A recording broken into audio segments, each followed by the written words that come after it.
Hello everyone, this is Vickieverlie. Thank you so much for joining me for your monthly Tarotscopes. These monthly mini readings offer a glimpse into what it's really like to have a personal consultation with me. A private reading is much more personal and in-depth. I psychically tune into your energy and get visions and impressions that are specific only to you. If you would like to order a personal reading from me, or check out some of the other products and services that I offer, you can do so by checking out the link below. And now, without further ado, on to the reading. Cancer.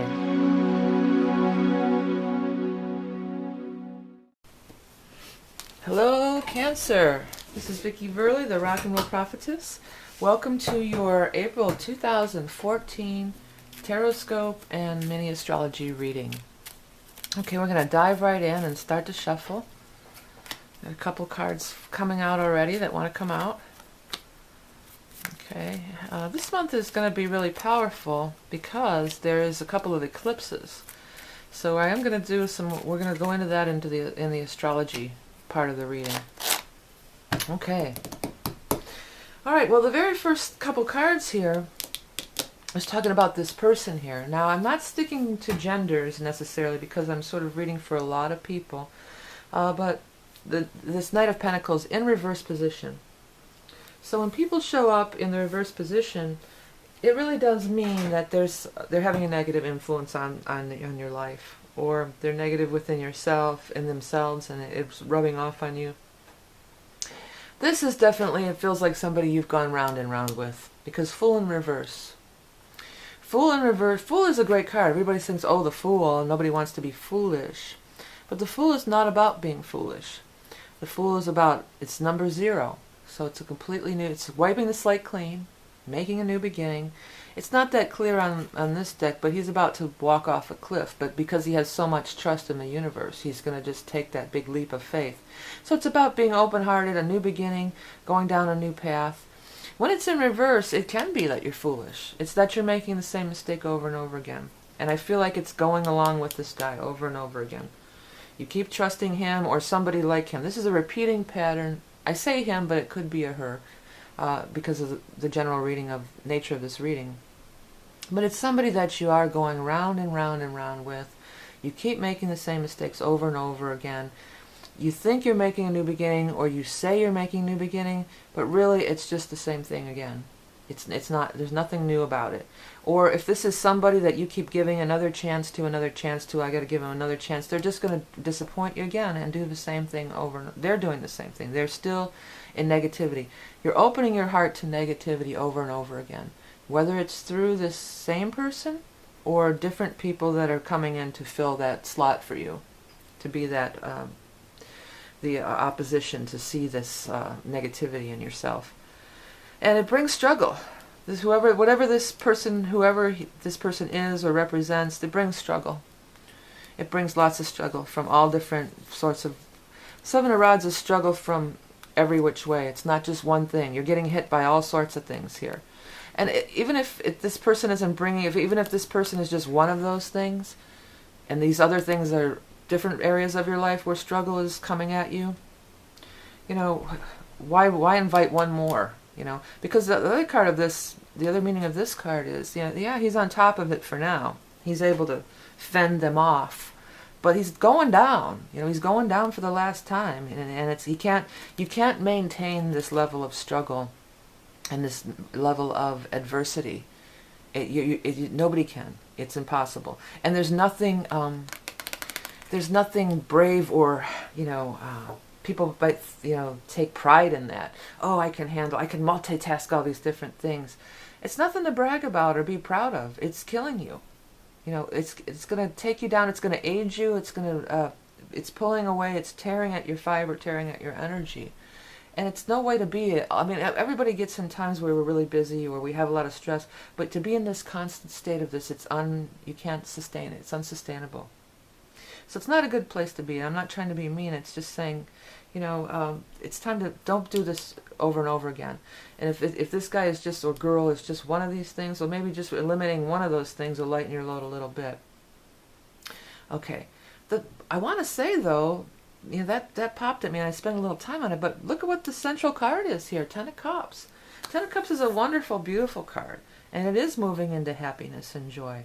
And just as every card has a number, where aces are always new beginnings, the 10 is always the most. And the Ten of Cups is the most happiness and joy and everything. We're all happy and joyous. And those are love. Cups are love. And it shows next to the Queen of Swords. So this may be somebody who's in love. Maybe this is a person that you're in love with, or representing a person you're in love with. But also these, when the air sign thing is showing up here, we're having an air sign eclipse. We're having an eclipse in Libra, which is an air sign this month, and I'm going to get into that a little bit later in the astrology. But it almost seems like maybe that eclipse in Libra is going to bring some kind of great joy into your life. It certainly seems like there's some great joy coming into your life. Now, secondly, if this is not representing the eclipse in Libra, it may represent a person, and they may be an air sign, Aquarius, Gemini, Libra, or you may have met them or been involved with them since the time of Aquarius, Gemini, or Libra. So this is something that's very positive. You know what I like about this Queen of Swords too?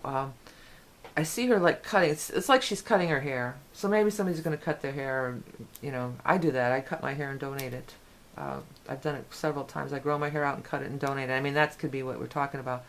But really what I wanted to say here, and this green is standing out to me, like she's cutting through all the crap. Like somebody in a jungle with a machete, and there's all this stuff and vines and like this kind of energy in your way, and you're trying to claw your way through it. And she just comes through and cuts the way through. So she's clearing a path. This could even be maybe like a therapist or somebody who can just cut through all the clutter in your mind and make you see things more clearly. Because air is mental. It's your mind. It's what goes on in your head a lot of the times too. You're not out of the woods yet, though. There's still some more opposition. But I feel like whoever this is going to come around. Now he represents he's representing as King of Rods. So kings are usually an older or more mature person, but I feel he represents more of an authority, and especially where this is involved. So say you want to get married and your partner is a female. This could be her dad. And maybe the dad doesn't like you, but he'll come around. That's what I feel about him, is he's kind of old and set in his ways, and he's kind of like a curmudgeon. He's curmudgeon-y, if that's a word.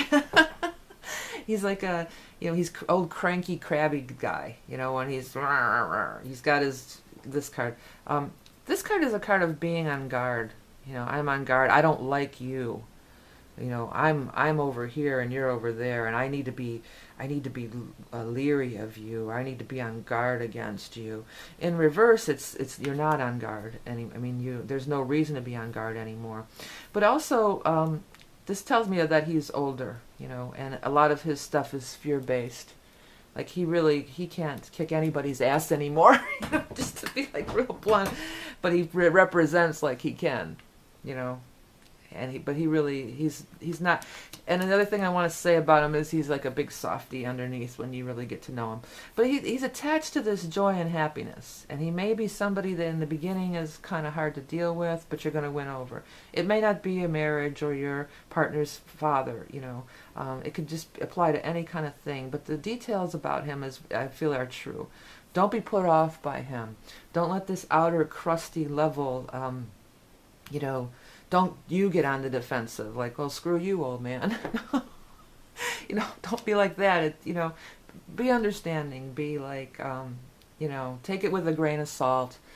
He's going to come around, or he or she. He represents the old school, the old paradigm, patriarchal point of view. I think that's really what he's representing. Okay, let's go ahead and move on over to this astrology chart, because there's quite a bit happening this month with the eclipses. Okay. So what I'm doing here is I'm putting you, Cancer, on the ascendant. And the ascendant is also known as the rising sign. So if you do know your real rising sign, then you definitely want to watch that video too. So we're having these two eclipses this month. The first one is occurring in, like I mentioned earlier, in Libra, in your 4th house of home and family. So this could be even somebody, a relative or something like that. I feel there's going to be great joy here, though. It just popped into my mind. This could also be like somebody in the family is getting married, maybe not even you. and the older generation doesn't approve. So maybe somebody's is going to have a biracial relationship, or they are coming out as being gay or something, and this older paradigm is like, doesn't believe in that, or is very much against it. But they'll be won over in the end, and don't let that bring you down. I know with the Queen of Swords, she's not going to be stopped. It's not going to. I was going to say, don't let it stop you. Well, it's not going to stop anybody, but don't let it bring you down. He's in a different. He or she is in a different dimension. I almost want to say. They're living in a different world. Okay, so eclipse in the 4th house is the first eclipse. Full moon is usually culmination or sometimes something taken away. But again, I want to reiterate, I feel like they're telling us that full moon is going to be something really good for you, surrounding your home and family. And it's occurring on April 15th. So it's a full moon, it's an ending, it's a culmination. Then the second, the new moon eclipse. Oh, the other thing I'm telling everybody is Mercury square Pluto on the full moon. So people can say stuff that they don't, is harsh. Words can get carried away. Words can hurt and wound. So try not to engage on anything like that around that time. Try not to get involved in it. Walk away.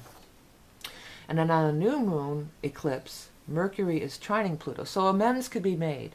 Or that's a better time to try to talk to somebody, to make big changes through words, or break the news to grandpa that, you're gay, or whatever the case may be here, So then let's go on here. What house is it occurring in for you? It's occurring in your 11th house.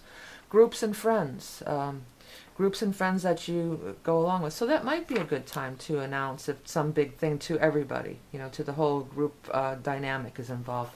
Also, if the whole group dynamic's involved, then maybe Grandpa keep his mouth shut a little. Instead of going over there and sitting at the kitchen table with them, if you tell him he finds out at some big event, he's maybe not going to make a big scene or act up. He won't. Or even if he does, you'll have the strength of the family around you, the group around you, to kind of cushion it a little bit here.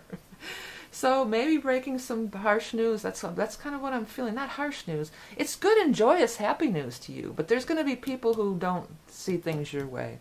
But I think the big message is whoever they are, whatever this is. I'm not, it's for everybody, it's hard to pin it down. But don't let it rain on your parade. Don't let them kill your joy. Don't let them be a killjoy and kill your joy. Okay, I think that's about it for our mini reading. That's sort of a taste of what it's like to get a real reading with me, a personal reading. But I'll get much deeper into your life if we do the personal reading. I wanted to address in the videos, not everybody, but lots of people have been asking me about my deck. And the deck is called a Hanson Roberts, Hanson Roberts, Hanson Roberts deck. I've been using it at least since the late 80s. I like the design on it, the scrolly Celtic design, and I like the illustrations. But I think one of the reasons I also liked it is it fits in your hand real easy. You can pick it up and shuffle. It's about the size of a regular deck of cards, which I really like. Some of the tarot cards are very big and large and hard to maneuver with your hands. Okay, well, thank you everybody for watching and sharing and liking my videos and commenting and donating. By giving these donations, it really does help me, and it makes it worthwhile for me to continue doing the free readings every month. Also, thanks to all the new clients who've been signing up for readings. It's been really exciting and fun meeting new people, and I always enjoy meeting new people and doing readings for new people. Okay, this is vickieverlie of the Rock and Roll Prophetess. Remember, you are love and beauty incarnate, and I'll speak to you soon. What is orgonite? Originally discovered in the 1930s by Wilhelm Reich, orgone energy, or etheric energy, is present in living things, including the human body. Reich proposed that illness occurs when our etheric body is out of balance, and that positive orgone energy could realign the etheric field, thus facilitating healing and balance of one's life force, chi or prana. It has since been scientifically proven that energy called piezoelectricity, meaning electricity resulting from pressure, is created by the compression of certain materials such as quartz crystals, wood, salt, sugar, ceramics, and bones. As the resin cures in an orgonite piece, it shrinks and compresses the organic matter contained within. The energy emitted creates a positive energy generator. You really can feel the energy coming forth from these pieces. Orgonite clears the air and neutralizes negative emotions as well as electronic clutter from our high-tech devices. Each orgonite piece is lovingly hand-created using intuitive pairing of materials to enhance and raise vibration and aid in ascension and a spiritual awakening. I use materials from nature, including the bark from a sacred willow for grounding, and gold flakes to emulate the golden light basking down from the higher dimensions. Visit my Etsy shop for a wide selection of handmade orgone pieces, especially designed for spiritual growth, including heart opening, chakra alignment and activation, and more. Visit www.orgoneenergyflow.etsy.com to see more beautiful orgone pieces. And remember, you are love and beauty incarnate.